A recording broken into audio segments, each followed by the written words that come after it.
দেখো বন্ধুরা, সকালবেলায় তাল নিয়ে বসে পড়েছি। কালকে ছিল জন্মাষ্টমী, কালকে তো আমি পড়াশোনা পাইনি, তো পড়ছিলাম সারাদিন। তো আজকে নিয়ে বসে পড়েছি তাল।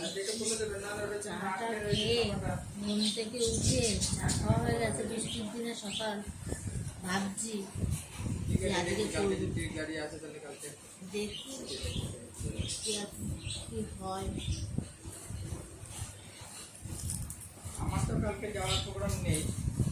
না তো দেখো বন্ধুরা, আমি তালের কি বলে এগুলো খোসাগুলো ছাড়িয়ে নিচ্ছি।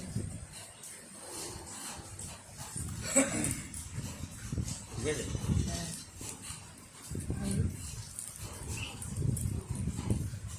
সামথিং ভাই